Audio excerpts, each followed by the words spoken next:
What is going on, peasants? My name is JB and we are back here today with yet another Pokemon Unite tier list. This is going to be post Mega Mewtwo X release and nerf, as well as the recent patch like a week ago. I forget when the exact date was, but in July. You guys were there for it. We're going to be talking about mostly that patch. So let's just go ahead and get this out of the way right now. There's not a whole lot that needs to be said about Mewtwo. It's the best Pokemon in the game. So if you just want to click off now, I understand. Like the video first, subscribe if you're not subscribed.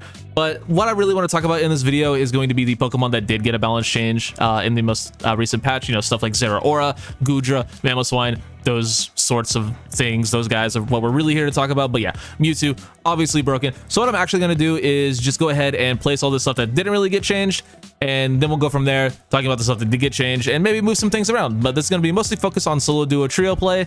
And, you know, we'll talk about a little bit of 5-stacking stuff when it becomes applicable, because like I said, the World Championships, I didn't say it yet. The World Championships are coming up at the end of next month, if you didn't know. I'm really good at saying stuff and then not saying stuff and thinking I said stuff. Anyway, we're going to talk about some competitive play stuff when it becomes relevant. I'm going to go ahead and put everything in the tier now. Be right back. 1 hour later, 2 hours later, 3 hours later. Can you move it along? I'm all out of time cards. All right, so we have everyone who didn't receive any updates placed into their tiers, and I think I want to move a couple of things around. Not too many. Not gonna be too many changes, I don't think, but I do want to move a couple of things. First and foremost, I think it's time we can actually do this. Honestly, guys, I don't think Zacian's all that good. It's definitely still very, very strong and like incredibly powerful. It can carry a game, but like just comparing it to Mewtwo and even seeing it in some games with like an Urshifu who are just really strong defenders, like I think Zacian has finally achieved a point of balance, dare I say. That might be one of my hottest takes of all time, but hey, it is what it is. And then honestly, I think I was a little bit low on inteleon. Liquidation is just that good. Liquidation is that build. I don't think Guardia is S tier, as much as I love it and how good the damage is. I don't think it's quite S tier. I think I could still justify giving it to Delphox. I think it's just too good in jungle and solo queue to not. And then same thing with Ninetales. It's just one of the biggest glow ups of all time. I think it's actually like really, really, really good into Mewtwo, but that's beside the point. Let's go ahead and start talking about some of the guys that got some balance changes, starting off with Lucario. So previously I had Lucario in the same tier as all of these guys, which is the Thanos tier, which is, you know, fine, but kind of mid. This is where I had that guy. So Lucario actually got some pretty decent buffs to extreme speed.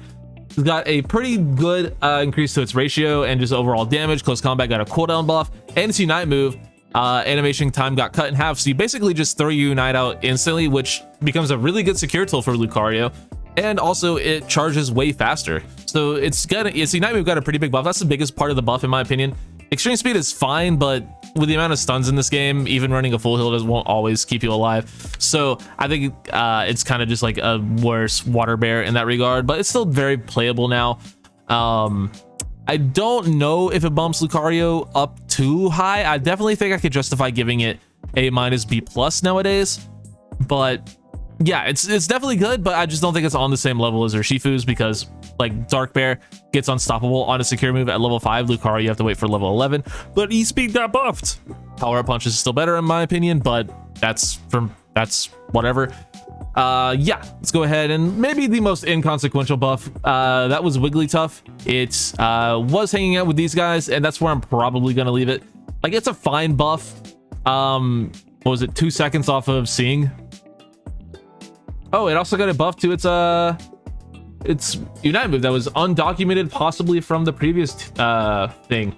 Whoa. The remaining value of a shield converts at a rate of 50% to healing. So it's kind of like Eldegoss Cotton Guard. I didn't know that. Yeah, I need to play that. That might be tomorrow's video, is Wigglytuff healing. I didn't know that. Yeah, I'll flash it. I'll put it on screen here. Yeah, that's a change from Unite DB. Undocumented, possibly from previous Wigglytuff change. Remaining value of shield converts at a rate of 50% to healing. I did not know that. That's really good. That's kind of something Wigglytuff has needed for a long time. That's actually an insane buff. And Scene got a 2-second cooldown decrease, which is cool. But yeah, that Unite move change got me real intrigued now. Yeah, I don't know if it makes it like a viable support because its only way of healing is through its Unite move, I think it, you know, compares unfavorably to Wish Umbreon in terms of being like a defender healer now, because like at least Wish is on like a cooldown and like a regular move, so you can still heal and do defender stuff. But Wigglytuff is like, you know, still technically a support but doesn't heal. So I think it's a fine character. I don't think it bumps it up too much, but that's a really cool change, and I'm very excited to play that now. I didn't know that at all. That's really, really cool. All right, next up, let's talk about another kind of whatever change, and that was the Duraludon. The Duraludon got its base attack, or its boosted attack, nerfed to wild Pokemon. Same thing with Flash Cannon's boosted attack. Same thing with Dragon Pulse damage, all nerfed to wild Pokemon. But it got buffs to Flash Cannon's cooldown, and it also got a buff to it got buffs to both Flash Cannon and Dragon Pulse's cooldown, so they come back more often now. And Zoroark actually also got a pretty big buff to both its cooldown and its movement speed decrease. Actually got you stun faster and for longer now, or more intensely, I guess. You slow more. But Zoroark is like not good because you lose all mobility on a character that already has no mobility. I had Duraludon ranked lower than a lot of people who seem to think Duraludon is like the second coming of best auto attackers in the game. I had it ranked with all the other ADCs, and that's where I'm going to leave it. Because like overall, what these changes were intended to do was make Duraludon more of a team fighter rather than, hey, I'm just going to go rip the objective, guys, good luck. And I think they succeeded in that. I've yet to really see Duraludon as a character I don't really ever see in my games. So I don't know if it's, you know, viable now as just like a button presser, attacker, do damager, rather than just an objective flipper. I don't know if it's like actually good now, but it might be. Just, you know, pressing buttons and, you know, getting your Dragon Pulses off against people more often. But Flash Cannon is still terrible. Don't ever run that. All right. Let's go ahead and talk about we'll talk about Zoroark next. I had Zoroark in S tier in the previous one, and that was absolutely justified. So they nerfed Zoroark's attack stat quite a bit. It's from level 1 to level 5, it's 15 attack per level off its just raw attack stat, and then it increases to about 20, and then late game it's to about 40. So they knocked a decent bit of attack off of its stat, but I think the character is still very good. I don't know if it's still like top of S tier where it was, but I definitely think it's still an S tier character, because in the games I've seen, you know, top tier Lucarios play, which has only been a couple, or not Lucarios, top tier Zoroark's play, which has only been a few. It's still just as good. Like, I've still seen it pop off against really good teams, against really good players. So I think it's still probably an S tier Pokemon. Maybe not as good as it was, but definitely still totally viable. Sorry, I was taking a drink. Let's go ahead and talk about a character that I may have been a little bit wrong about. Let's go ahead and talk about Leafeon. So Leafeon got some pretty interesting changes as well.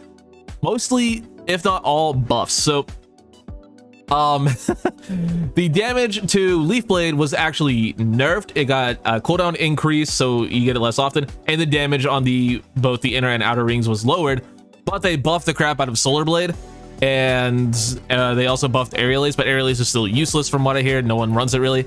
But the thing is, the nerfs to Leaf Blade were cool, but you didn't really use Leaf Blade for damage so much as you use Leaf Blade to get your passive up so you could use your fat boosted auto. I think Leafeon is an S tier character easily. It's getting a ton of play from pro teams and scrims and stuff like that. And yeah, it's going to be very good. Leaf Blade is also crazy good in solo queue. I don't know if Leaf Blade's getting any play in by teams, but I do know the character is still seeing a ton of play. But I also do know that Solar Blade is very good in solo queue. It's a great early secure. Does ridiculous damage. They buffed the crap out of the stacking ratios. So attack weight, lane, Leafeon is very, very, very viable, and something I'm very surprised I haven't made a video on. I just honestly don't like the playstyle. It feels a little bit clunky to me, because you use your Leaf Blade to build up your passive, but you don't really want to jump into Solar Blade. It's kind of weird. And then your boosted auto is so strong, but you don't want to use it on Solar Blade because it uses the same bar as your boosted auto. So like, I don't really love that, but I don't know. It's a broken Pokemon. It has the best Unite move in the game. It just deletes the character. Well, not the best Unite move. It's one of the best Unite moves in the game. Very good character. Definitely S tier. Let's talk about a character that got nerfed. What got nerfed? Dragonite got nerfed. Where's Dragonite? Dragonite's nerf was honestly kind of irrelevant. It got a 2-second increase on Hyper Beam, which on a move that I'm pretty sure you can just kind of internally lower the cooldown on by auto attacking. Isn't that true? Maybe it's not true, but I had Dragonite in A-B+, and I think it's fine to stay there, honestly. Still really good secure, still a really good auto attacker, and outrage is fine. So yeah, I think Dragonite can stay in A-B+. That's cool with me. He gets to stay. Not the most crazy Pokemon in the world, but the nerf was warranted, I guess, but nothing too insane. So yeah, I can stay there, sure.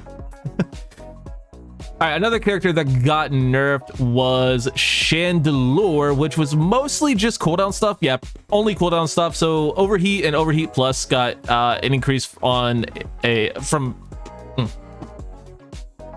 God, I'm gonna have to dig through this and edit a lot, or you guys are just gonna hear this and it's gonna be hilarious. So Chandelure actually got a nerf as well. It was only cooldown stuff though. Overheat and Overheat Plus both got a 1.5 seconds added to their cooldown. So that's annoying, but on a character that's running cooldown emblems anyway, and a lot of times energy amp as well, I see on Chandelure. Not super relevant. Like, cooldown nerfs are fine, like they're a good thing to have, but they're not super inconsequential, or consequential rather, on how much a character sees play. What does feel a little bit consequential is a 2-second increase to Imprison. I think Imprison was one of the most overpowered moves in the game. I had Chandelure in S tier last patch, and I think I can put it down to A tier. I actually think Inteleon is better than it. And if I'm talking about just liquidation Inteleon, you might even convince me that's an S tier Pokemon. Actually, you know what? I completely forgot Inteleon got buffed to Felstinger, so we shouldn't have even been talking about Inteleon when we did, but whatever. But yeah, Chandelure, it's still really good. Still does just unreal amounts of damage. It's another character that's fine in a Mewtwo. The only thing that it doesn't really have is stuns. I mean, I guess it still has Imprison, but it's on a longer cooldown. What is it? What's the other? Don't Wonder, whatever the other. Poltergeist is still solid as well. So I think it's good. Definitely still worthy of A tier in my opinion. Just the raw damage is worth it. Yeah, I convinced myself Liquidation Inteleon is S tier, man. I can't believe I'm saying this. I hated on this Pokemon so hard on release night. But I honestly believe that was just because I got the worst games I think I've ever had. I had a 13-game losing streak on Inteleon release night, and I only got to play Inteleon maybe 4 of those games. So yeah, and it was never back-to-back. So it's like I lost like 2 or 3 games in a row, got Inteleon, lost 2 or 3 games in a row, got Inteleon, and that repeated for 13 games. It was one of the most painful nights of my life. But then almost immediately after, I started playing with people, and I played Inteleon with them, and Liquidation was like, oh, this is really good, really strong, and Acrobatics is good. Then Felstinger got buffed, has a really good Unite move. Yeah, Inteleon's good. I think Snapshot is still a meme, but it does a lot of damage. If you want to run it, sure. I think it's bad, but yeah, Inteleon S tier. Inteleon S tier. I'm here for it. Sorry, I went off on a little bit of an Inteleon tangent. Let's go ahead and talk about some defenders. 3 defenders got some changes, and Umbreon got hit with some nerfs. Umbreon was my up here with Mewtwo. It was the best character in the game in the last patch, in my opinion. But it got some pretty sizable nerfs to its boosted attack. Healing got decreased by 2%. Foul Play's cooldown got increased by 2 seconds. And also the damage got lowered significantly. And then Snarl also got nerfed quite a bit. It's the decrease to opponent's attack stats got lowered by 2%, and the stun duration got lowered on both Snarl and Snarl Plus. But what did get buffed was Wish. And you guys aren't going to really be too surprised to hear this. The healing to its boosted auto, don't really notice it. Still feels fine. Foul Play still feels fine. Snarl, I haven't played it personally, but from what I hear, still good. And then Wish got better. Umbreon still easily S tier. So yeah, one of the best Pokemon in the game still, to the surprise of absolutely no one. And now the 3 changes that I was most excited about, the 3 winners of this patch. You can decide for yourselves who you think is the ultimate winner of this patch, but we have some defenders and a speedster left to talk about. Let's talk about my favorite of the 3 Pokemon to play, and that is Goodra, once I find the stats of its changes. So it got a buff to Gooey. The attack speed duration increased from, or the attack speed reduction rather, increased from 30% to 50%. So when you get your Gooey on someone, they're attacking even slower than they were, which is already extremely noticeable. Dragon Pulse got a 1.5 seconds knocked off its cooldown, so you have even more sustainability. And then Power Whip and Acid Spray both got massive buffs to the amount that they slow. And its Unite move, movement speed got increased by 20%. So massive buffs all around the Goodra. This was already one of my favorite characters to play in the entire game. I love playing Goodra. I had it in A-, that's mamoswine. I had it in A-, B+ last patch. I think it's firmly an A tier defender now. You could talk me into playing this character with over Trevenant. I think it has similar sustainability and more raw damage than Trevenant. It still doesn't quite have the damage of Blastoise, but Blastoise isn't really a defender. Blastoise is there to do damage. I think Goodra is absolutely insane and definitely one of the winners of this patch. Next up, we have Mamoswine, who also got some massive buffs. I also had him in A-, B+ last patch. And Mamoswine, the biggest buff to him was actually to his ability, Thick Fat. The duration of the defense and special defense increase from 3 seconds to 5 seconds. So if you didn't know, every time Mamoswine took damage, it actually got a defense and a special defense increase. And that just lasts longer now. And it goes from basically, it got increased by 4 defense per level for the increase. So you're just so much tankier when you're in a fight now. It's crazy. And then they also buffed Ice Fang. So the first hit, pretty solid increases. The second hit is where it's at though. The slam on Ice Fang does so much damage now. Earthquake they buffed too. The damage increased a decent amount, like 30-ish, 35-ish%. Whatever, it doesn't really noticeable. I think Earthquake's still the inferior choice. You can play either Ice Fang or Icicle Crash now, both are fine. And then another nice one is the Unite move. The throw on its last slam got increased by 0.5 seconds, and you get your Unite move faster. I don't know if it's quite on par with these other defenders, but yeah, I think we can give Mamoswine A tier as well. I think the defenders are the best class in the game right now, personally, besides maybe supports. People will argue that, yeah, defenders aren't supposed to do so much damage. Yeah, they kind of are. They're always in fights. That's what the tank role does in every game. If you're lucky, you know, you'll have an attacker do more than you in solo queue, but if you're doing the most damage on the defender, that means you're doing your job. That means you're in fights. So I don't really understand that argument. Yeah, you could lower the damage on some of them and it'd probably be fine, but a defender's job is to always be fighting, which naturally leads to high damage numbers. So I don't get the, you know, oh, defenders in this game aren't even defenders. They're just damage dealers or special attack all-arounders, which, yeah, that's what Goodra and Blastoise are, but the rest of them are actual defenders. Umbreon, you know, that character didn't need nerfing, obviously, but I don't know why I'm going on a defender tangent. Mamoswine's good.